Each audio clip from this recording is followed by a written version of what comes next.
How you holding up, man? I'm Gil Roth, and you're listening to a bonus episode of my Virtual Memories Show podcast. This is a COVID check-in episode where I record with a past guest of the Virtual Memories Show to find out how they're holding up. As far as how I'm doing, it's another busy work day, which is a good thing as far as I'm concerned. A bunch of calls, plus gauging my member companies' projections about when they'll go to trade shows again. Some said fall of this year, others say fall of next year, as they can't see anything happening without a functional vaccine that's had time to work its way through the population. And since they work in drug development and manufacturing, they have a pretty good idea of the history of that process and what it takes to actually scale up manufacturing and distribution to commercial size. And commercial in the past tends not to mean the general population of the earth. So this is something that's going to take a while. Now, I've got an FDA call today in a semi-related area, as everything is related to the pandemic, but I won't be able to talk about that tomorrow. Sorry. Anyway, let's get to today's guest. Cartoonist Dean Haspiel is checking in from Brooklyn. Dean was the person who connected me with one of my very last in-person guests, Whitney Matheson. We recorded at Dino's studio on March 7th in Gowanus, the last time I ventured into New York City, and that plays a part in this conversation. Oh, and he also wrote the play that led to my podcast with Stoya in February. That one, The War of Woo, saw its debut postponed by the pandemic. So I will let you all know when that's rescheduled after the plague. Anyway, Dean is continuing to make his webcomic The Red Hook about Brooklyn's superhero after a semi-sorta apocalypse in New York. It's on webtoons.com, and I'll put a link to the comic itself in the show notes for this one. And you can also nominate season 3 of The Red Hook, known as Starcross, all one word, for a Ringo Award for Best Webcomic. And that's at ringoawards.com. Again, there will be links. As caveats go, not a lot. Just a couple guys shooting the breeze about comics and life. Here's me and Dino. So how are you dealing? How are things going? You know, because I'm, a veteran freelancer, and I often do a lot of work basically alone, even when I am in a shared studio, it hasn't been that different in terms of the physicality of the space that I'm in. Sure. I bike from my home to my studio, back and forth almost every day. If I can find a few days to be able to work at home, I will, and I do. I did that recently. I spent about 4 or 5 days at home, and my cats were wondering what was going on because they're not used to me being there. And of course, I discovered that cats really do just sleep all day. Yeah. And otherwise, I'm I'm wearing a mask. I've got gloves. I'm diligent about washing hands and cleaning areas that I use. And, today when I came to the studio, I made sure to wash down like doorknobs and stuff like that. And, it's a good practice anyway. It's just still weird to feel like, am I fighting off a disease by, spraying some stuff on, and cleaning it off? Like it's that invisible, but it's also that, serious. So Sure. You have to do it. Listen, your studio was one of the last places I went to in New York City. It was March 7th when I recorded with Whitney Matheson, who 9 days later, she says, began having COVID symptoms, as did the other person I recorded with the same day up north of the GW. Again, long enough timeline that it wasn't me, as far as I know. Sure. But still, there's that sense of, there's a good reason we didn't, shake hands or hug or anything like that. Well, let me ask you this. Like you said, you don't think it's you, meaning you didn't, there are no symptoms, never developed, right? If I do have it, I'm totally asymptomatic. But my wife and I did a business trip to Japan where we came back February 23rd. There was a little bit of a panic, at the time. We're all in masks at the airport and all this stuff, but we've been perfectly fine. My running group, which had to break up due to social distance, nobody contracted it there. So I don't think I'm an asymptomatic carrier. I think I've managed to avoid, Right. getting exposed to it completely. But we all just don't know, Well, that's the interesting thing is what you're saying is, we could be carriers. We could be promoting it and not being as affected by it as other people. You just don't know. And then there are people who that I know that have gotten it that you feel like, well, they seem to be a healthy person with a good constitution, but it kind of doesn't matter. Right. I think there are other factors beyond just your physical makeup, your external physical makeup. There are probably all sorts of issues around either genetic issues, phenotypical issues, the amount of virus you were exposed to, et cetera. So, we just don't know. But it does sound like a good plot for you to work into your next comic. Or well, I have definitely been writing. I kind of had a loose idea before this all started, not involving a pandemic, but something else. And then the pandemic kind of locked it in. Like that was the missing ingredient in a way. And listen, I've been writing in my newsletter. I've been saying in public forums, there's going to be a lot of bad art being made right now, but that's how you get to the good stuff. And I do think it's important for people to not worry about making bad art or expressing themselves honestly, because that's where you tease things out, So like I'm looking at a lot of ideas that I keep jotting down because the idea keeps changing on a daily basis because the pandemic kind of changes on a daily basis. Although thank God, the Cuomo, the daily Cuomo reports are kind of getting a little more boring, I hate to say, but that's a good thing. It means that we don't have as, the death toll is harrowing and horrible, but it does seem that we have hit a certain kind of plateau in terms of flattening the curve.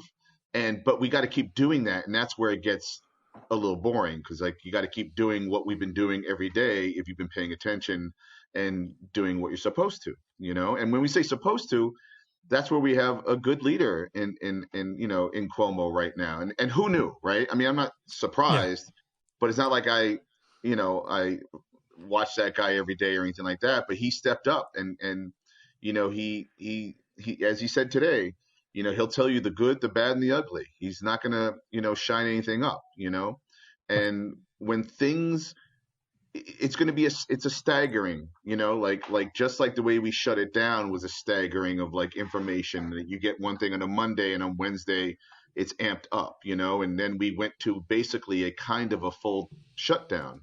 Well, the same thing's going to happen in reverse, but it's just going to take longer. It's going to take longer because little by small, things might start to get a little bit better, but not fully for a long time. And we're talking about at least a year, right? Probably before we have a vaccine, And before it becomes, implementable and actually worth. Right.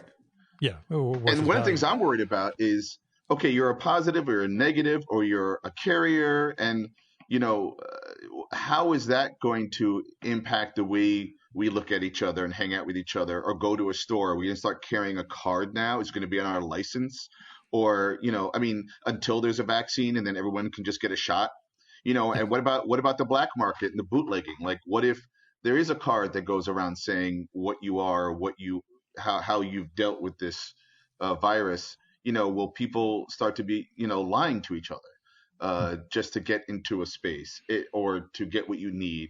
And again, I'm a comic book artist and writer and, write hyperbolic plays. So of course my mind is going to go there and dramatize this a little more than I hope will truly happen.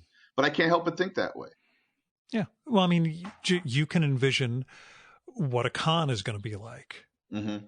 You mean like a Comic-Con? Yeah. Think of all the festivals and cons and all that. And think of the people who are going to say, well, I'm not that bad. I'll just go for a little while and, retrigger X, Y, and Z. So, and that's been my ongoing question with a lot of these check-ins. What would tell you things were normal?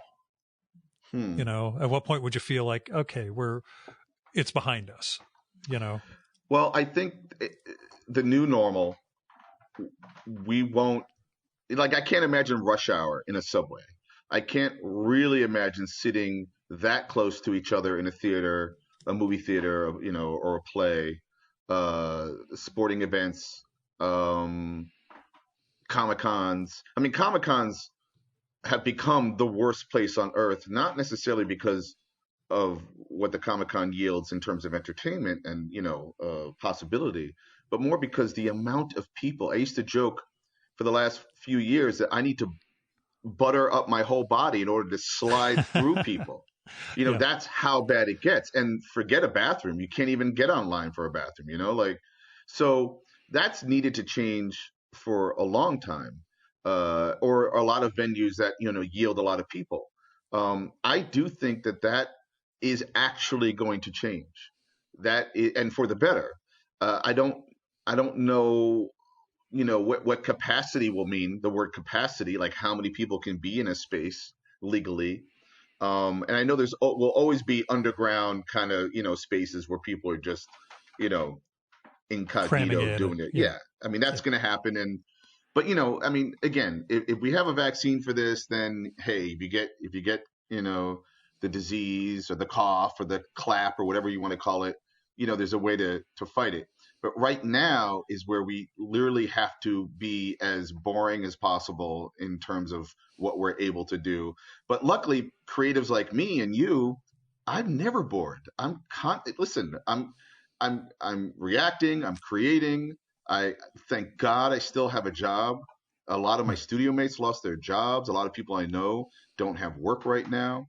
But I am encouraging them if they can to create or jot down notes or thoughts or feelings or whatever, even though we're all distracted constantly by the news to the point where I can't even watch the news anymore. I check in twice a day, the morning and at night, the end.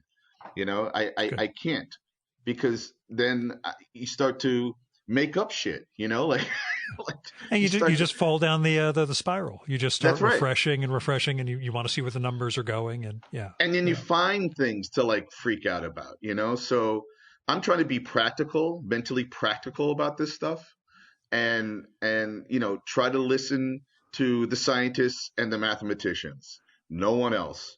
Just want to hear the scientists talk, like, tell me what's up, guys. And and to just be real about it, because I think that is important. That is one of the messages that Cuomo's been putting through, is just to be real. If it's scary and ugly, let us know. Manage our expectations.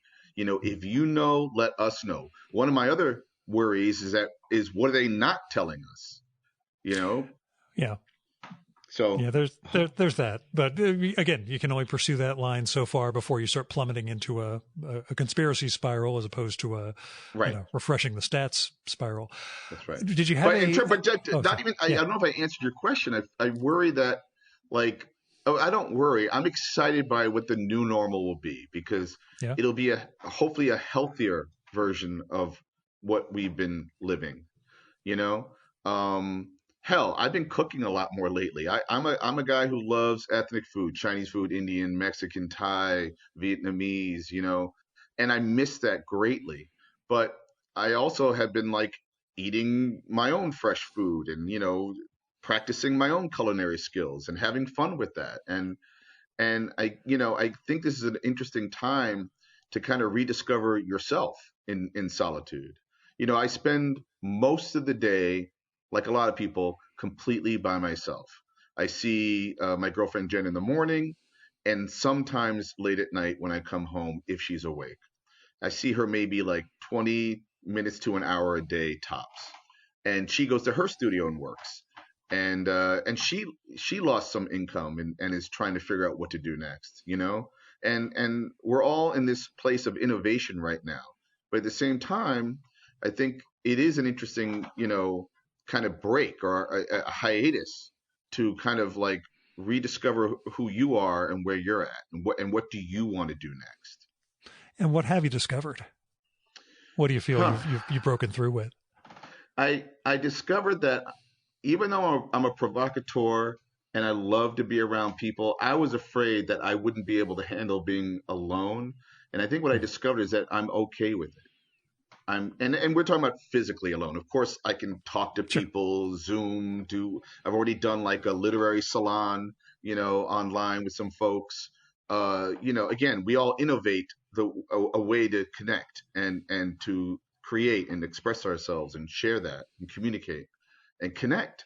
But I maybe it's because I'm going to be 53 at the end of May. Maybe I'm kind of slowing down a little bit, and I'm appreciative of the friends I have, the real friends, the ones that you know stick out through thick and thin, over the years.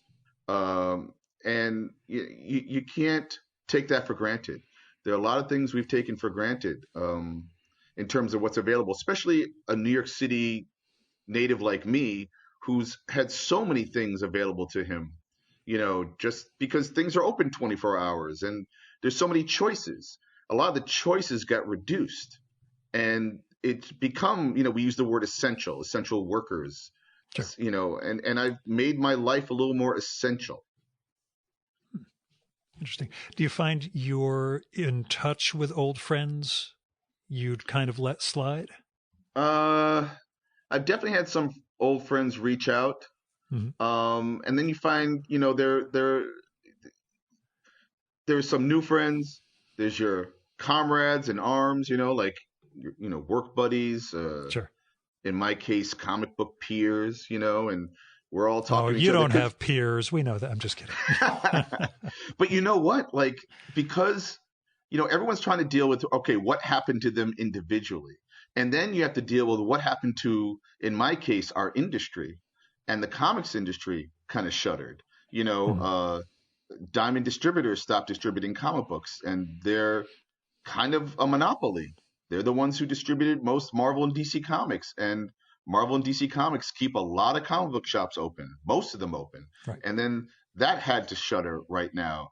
And then you're watching your local comic shops trying to stay afloat by doing online sales. And there are no new comics being distributed right now, at least the majority of the popular, genre stuff that Marvel and DC do. So it's impacted everyone across the line. But luckily, I do a web comic. So Yeah. no one's told me to put my pencil down, and I'm producing a comic that will probably launch in September. So, and that's for Webtoon, it's the comic I do called The Red Hook. I'm doing a fourth season right now.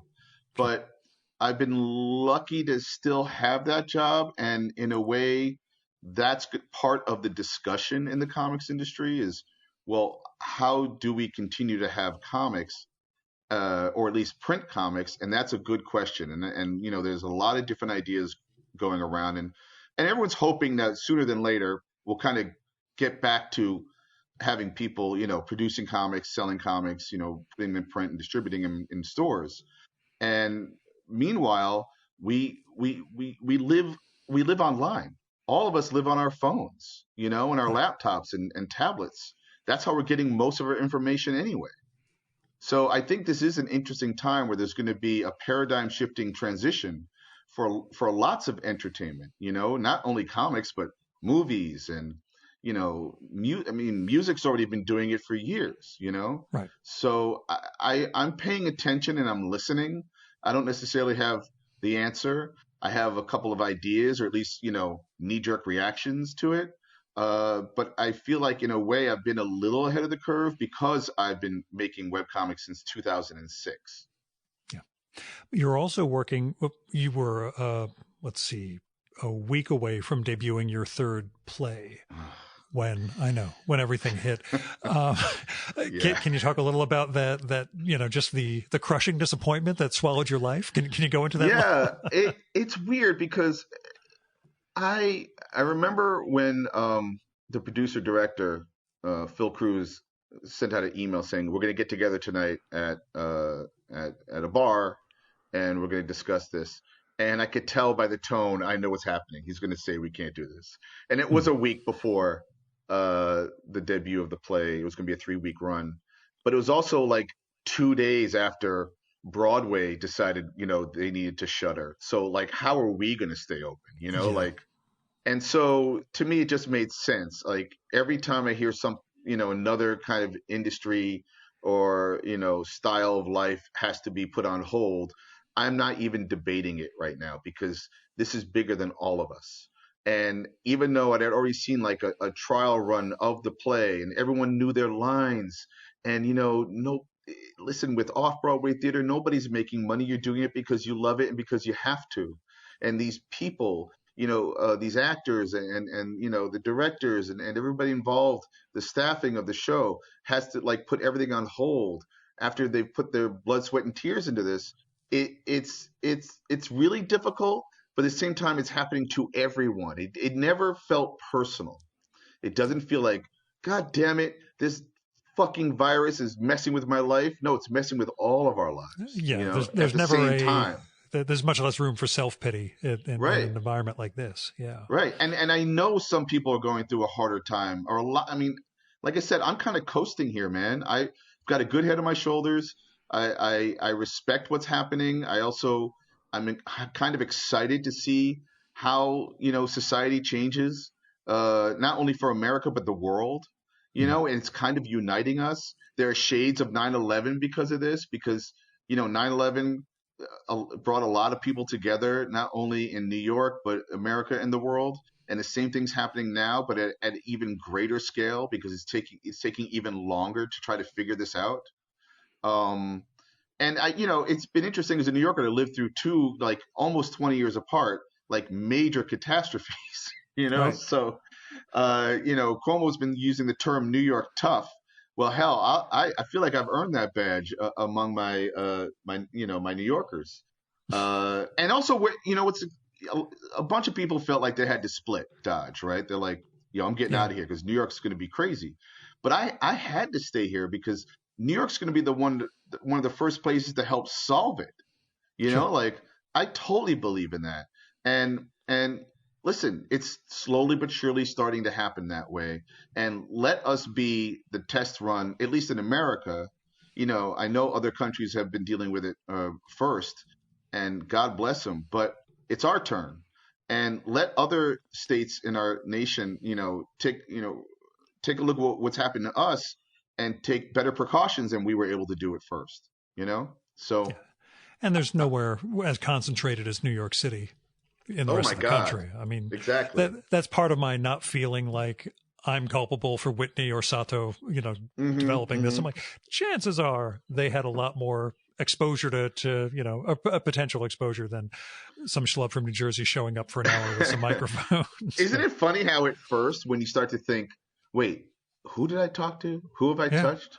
Oh, trust me. Was it me? Is it them? Do I have it? Do I not have it?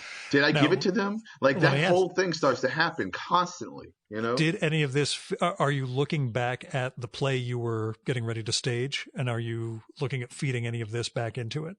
I think for this particular play, because it deals with a different kind of like, whole idea of life. And I just think that to try to shoehorn a line of dialogue or to, I just wasn't sure if anything about the overall atmosphere or anything you're experiencing or understanding now is in any way kind of creeping back into that, or if that's far enough in the past you want it to stand where it is. I feel like it stands alone, and interestingly enough, when I try to write plays now, or even like some of my current comics, the last 4 to 5 years, I am trying to think about how can you revisit this work 20 years from now and still be relevant and not be as specific to the time that I produced it. I am trying to give it kind of a universal feel and appeal, or give it that sense of a classic story, Sure.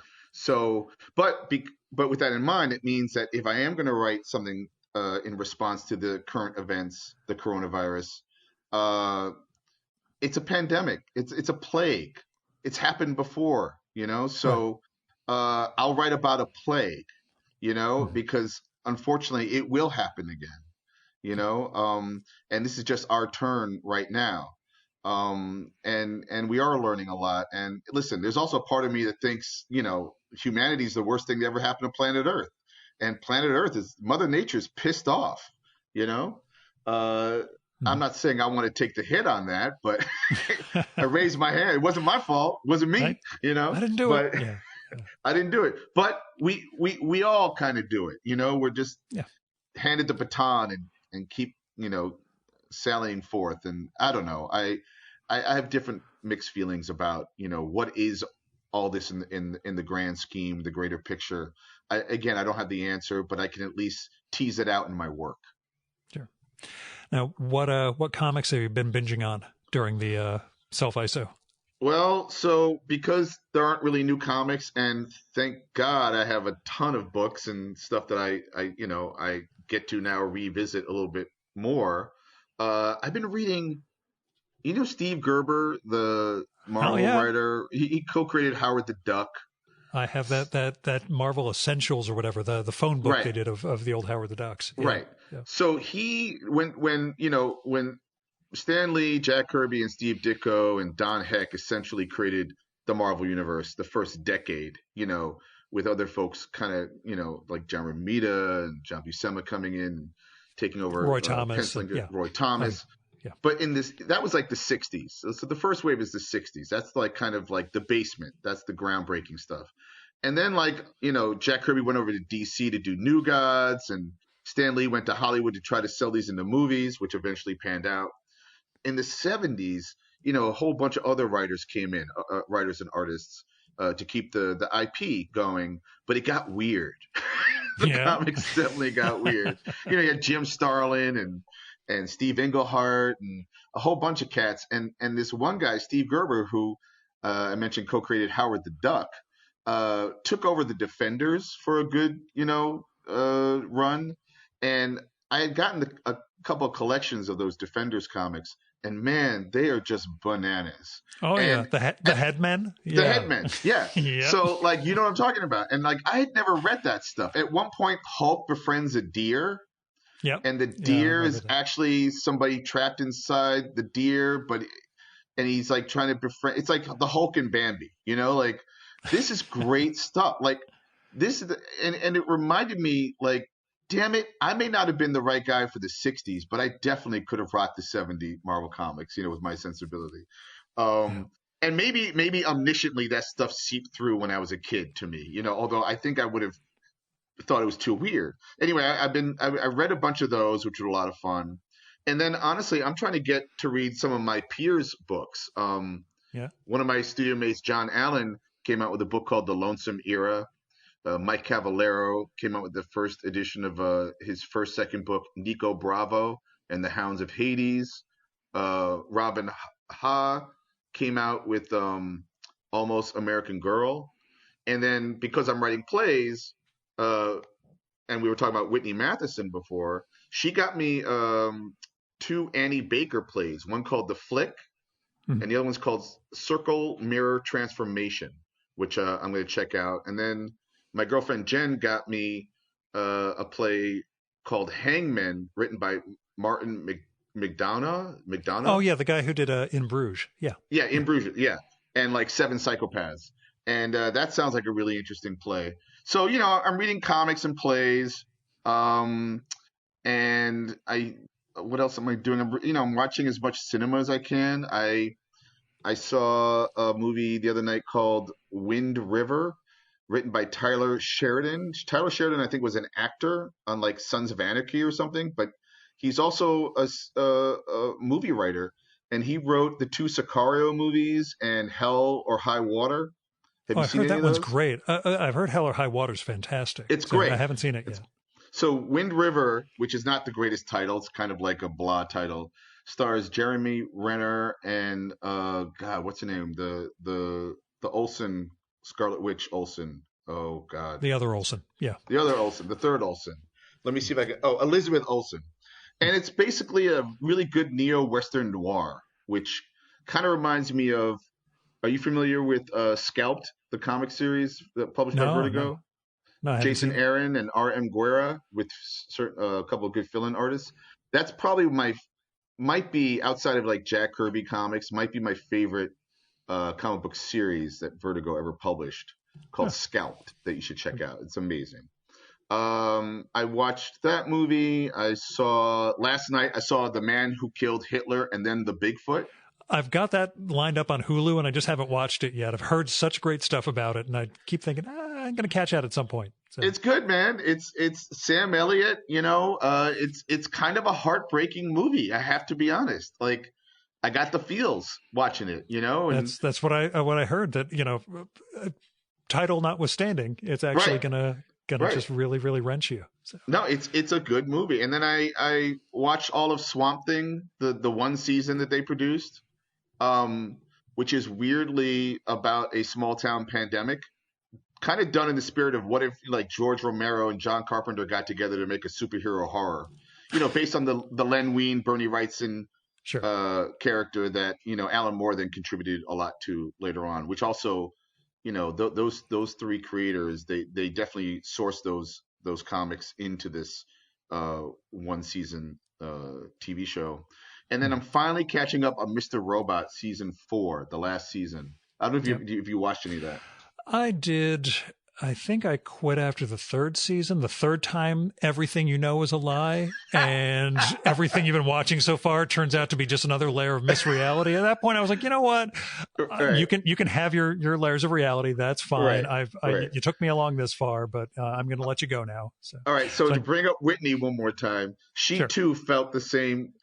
Like, she saw the first episode of season 4, which is the final season, the one you haven't seen yet, and she basically got really angry at the first episode and didn't watch anymore. And because I'm much more loyal to, I figure, listen, you gave me 3 seasons, I enjoyed it, I like these characters, I want to know how it ends, no matter what.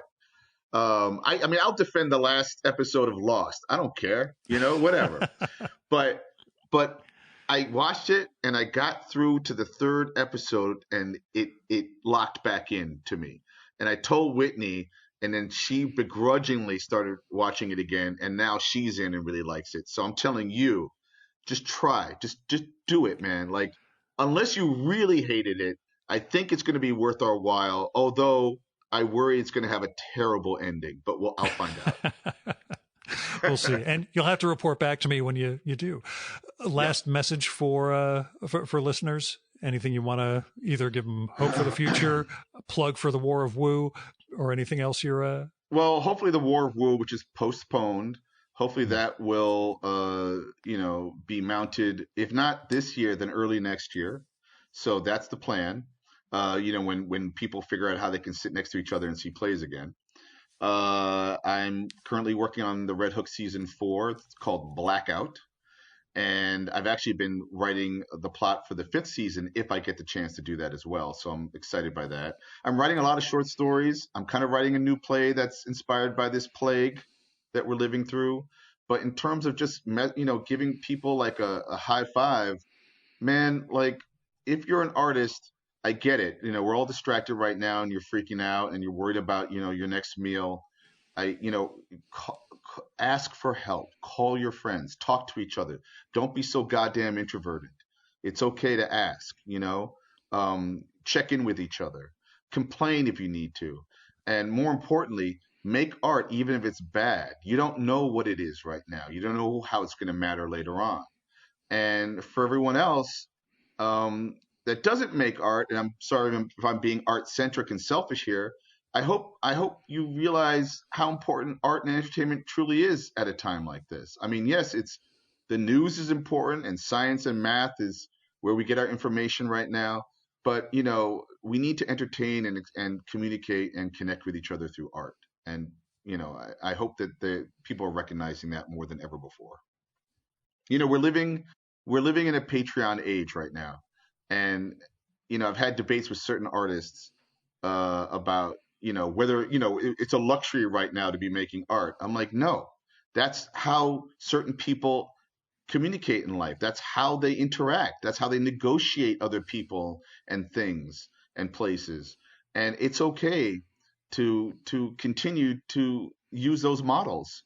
You got to eat too. Listen, I can draw a tire. I don't know how to fix one, at least not yet.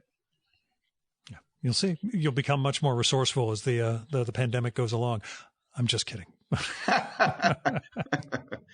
Well, didn't Jack Kirby, part of his job when in World War II was to go and go ahead into enemy territory and draw down and map out where everything was and crawl back to his troops so they could go in and all fight.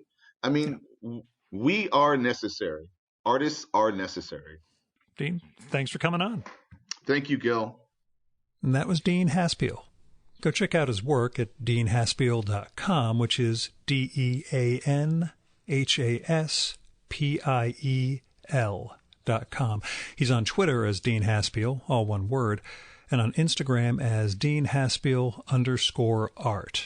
He's got an irregular newsletter also you can find on his site and via his bio at Instagram. You should check out his superhero comic, The Red Hook, free at webtoons.com. That's WEBTOONS. And nominate Dean Starcross for Best Webcomic at the Ringo Awards, which is ringoawards.com. All one word, Ringo spelled RINGO. There'll be a link to that in the show notes. Starcross is season 3 of The Red Hook, where Dean gets all science fiction-y. We'll be back tomorrow with another COVID check-in. If you want to send me a little update to read on the air or have something you want to share with the listeners, let me know and we'll set something up. I'm at groth18, GROTH18, @gmail.com. You can find contact info at our sites, vmspod.com or chimeraobscura.com/VM. And on that latter site, you can also find a link to the COVID-19 sessions, which has all of these daily podcasts since the March 25th one I did with Kate LaCour. And if you're interested in the remote setup that I use for this, it is Zencastr.com that allows me and the guest to record and uploads both of our tracks to the cloud, where I can then do my magic of editing. It's spelled Zencastr, ZENCASTR, so no final E. The service costs $20 a month for the non-hobbyist level, but my Patreon supporters more than cover it, especially since I'm not spending money anymore on parking, tolls, subways, coffee, etc. for all those in-person episodes I was doing. So if you can spare anything, don't give me any money, but go find the Patreons, GoFundMes, Kickstarters, Indiegogos, tip jars, whatever, for the artists and writers that you like, because they're in a lot of need right now. And if you don't have any artists or writers you want to support, give to your local food bank or other charities that are helping people get by. I'm doing okay, but there are a lot of other people in need. And if you're one of those people in need, don't be ashamed of asking for help, because we're all in this together. I'm Gil Roth. It is April 15th, 2020, and this was a bonus episode of my Virtual Memories Show podcast. Thanks so much for listening. Keep the conversation going, stay safe, and wash your damn hands.